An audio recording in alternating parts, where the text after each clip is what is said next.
Hello and welcome to another episode of Spectrum Drama, where we take a look at the hottest posts on Spectrum for the week and give our thoughts and opinions on them. So, let's get started.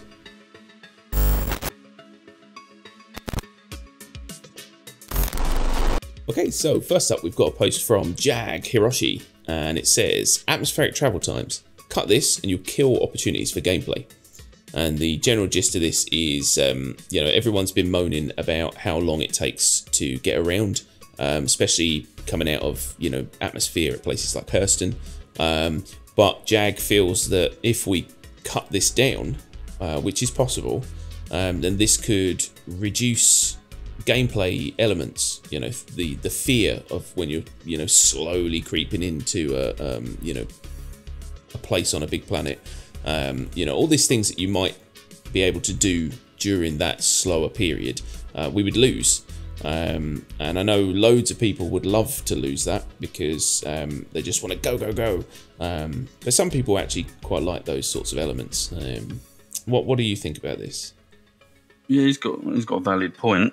I like the argument he makes, but it's not one of those speculation about what CIG are going to put into the game.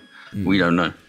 They've probably got all of this stuff worked out, or at least thought out in concept, but without knowing quite what they're going to put in there, who knows?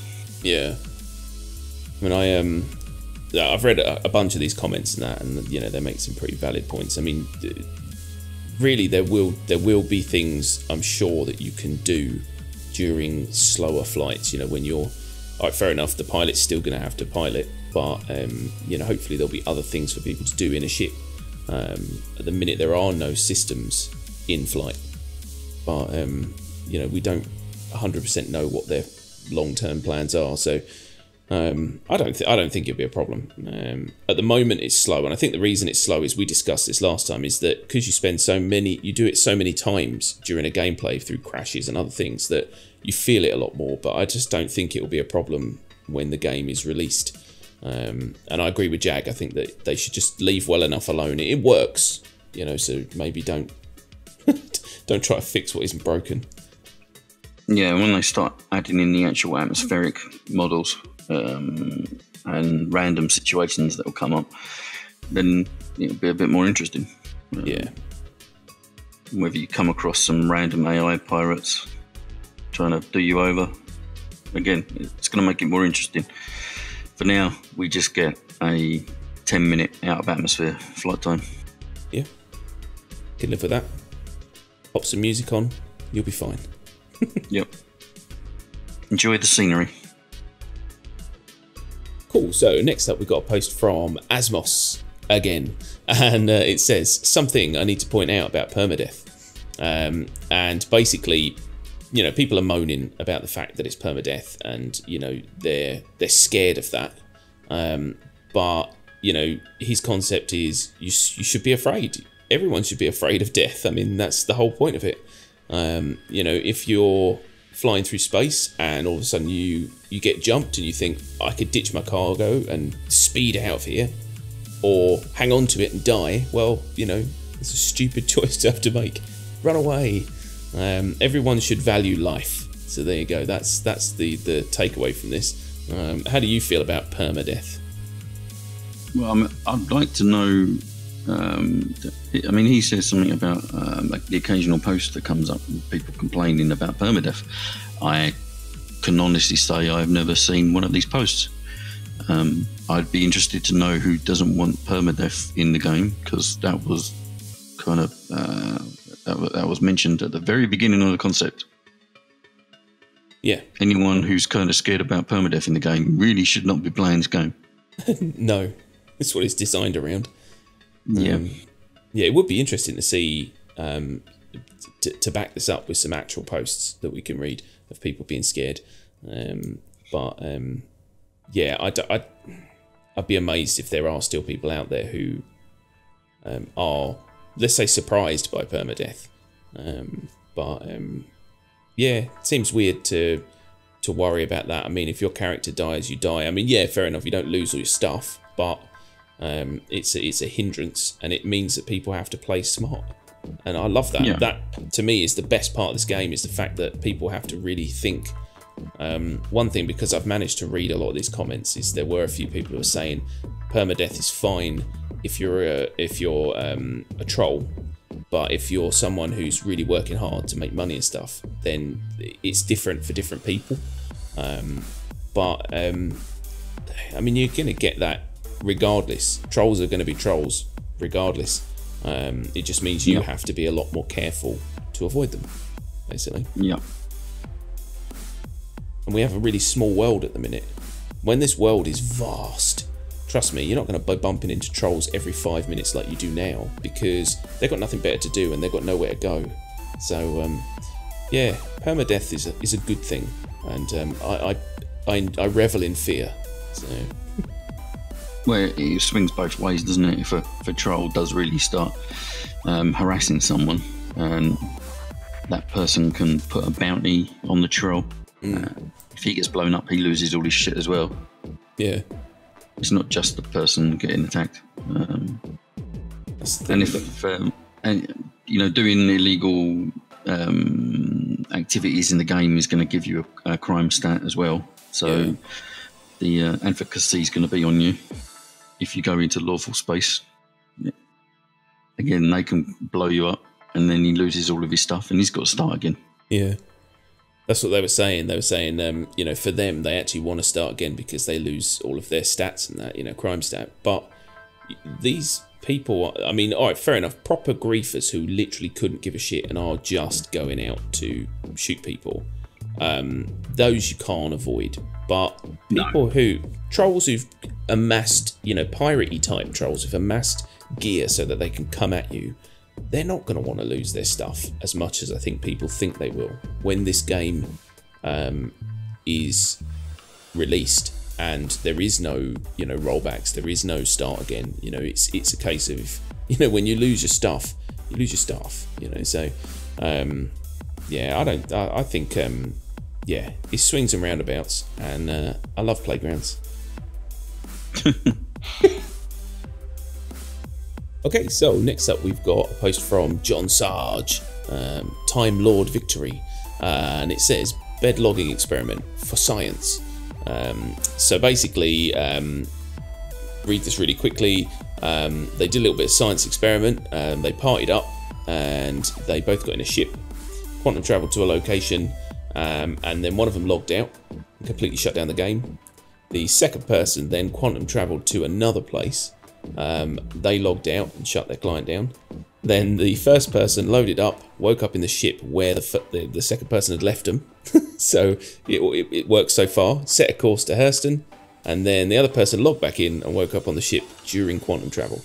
Unfortunately, one of them broke their legs when they arrived at Hurston and then spawned back. So that happens.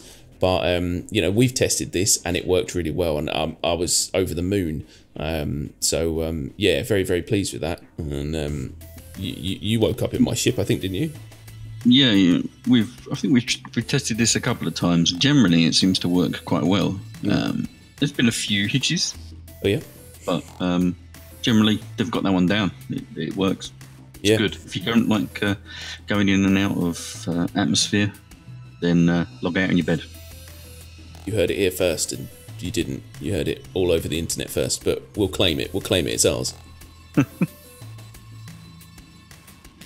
Cool. So next up, we've got a post from Kubrus, I think, and it says trolls are increasing way too much in this game, and basically there's too many trolls doing nothing else but trying to ruin everyone's fun. Blah blah blah. Had to log out at least 3 times last time we played because, basically they won't leave him alone. I mean, he says, I use all my credits to fill my cargo, do some trading, and as soon as I come out of a weapon-free zone, look at the map, I get blown up. Well, don't look at your map. Pay attention.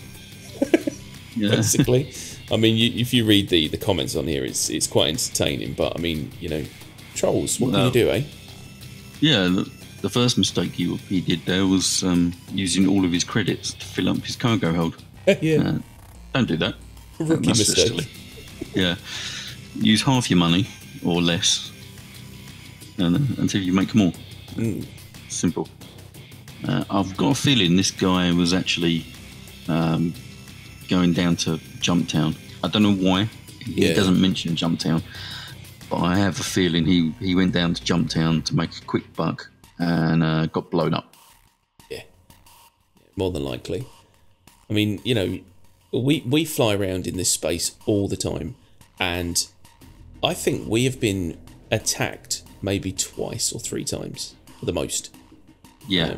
It's just rare. I don't really understand it when people are going, oh, there's too many trolls. That's because you're going to the 1 or 2 places where trolls are, which is Korea, because they just want to blow people up who land there, and Jumptown, you know, which is basically, let's face it, if you're going there, you're doing nefarious things anyway, and you're probably going to get shot. So yeah, exactly. I mean, there's some cool advice here. Like there's Roger. Oh, I don't want to pronounce it. Roger basically says, you know, 1, flight ready, 2, lock, 3, wait for shields to charge, 4, strafe up and then forward just to clear the pad, 5, landing gear up, set your destination, align, spool, calibrate, and engage.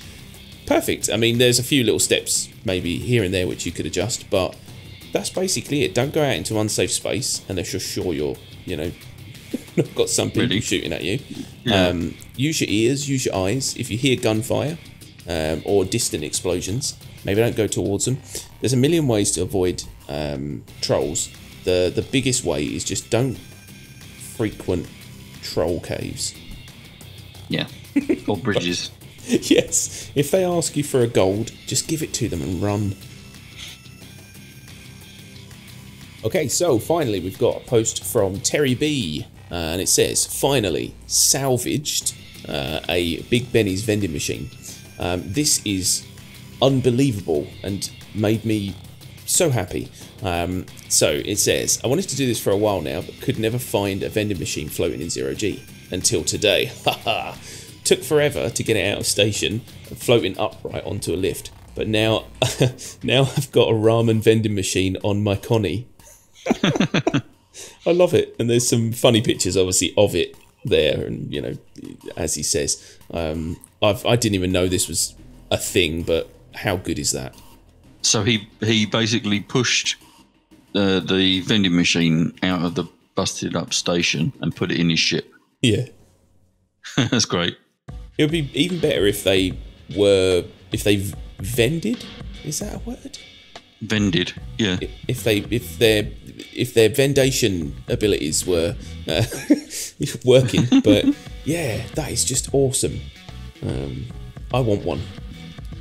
Yeah, I think we might have to go and pick a Benny's machine up. What I'd be interested in is if you put it in your ship and then you store your ship in the station or whatever, and then if you respawn the ship where the Benny's is still in there.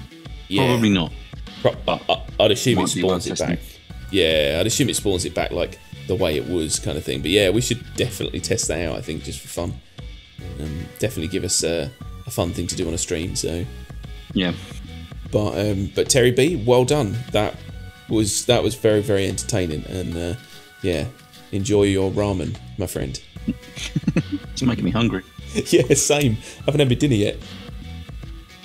So that's it, basically. That's our post for the week. We hope you enjoyed them. If you did, don't forget to like and subscribe for more content on Star Citizen. And don't forget to leave us some comments down in the comment section if there's any thoughts you had on these or any suggestions.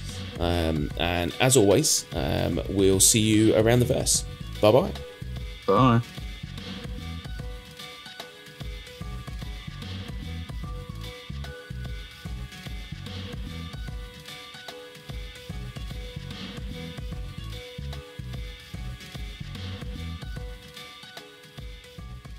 Will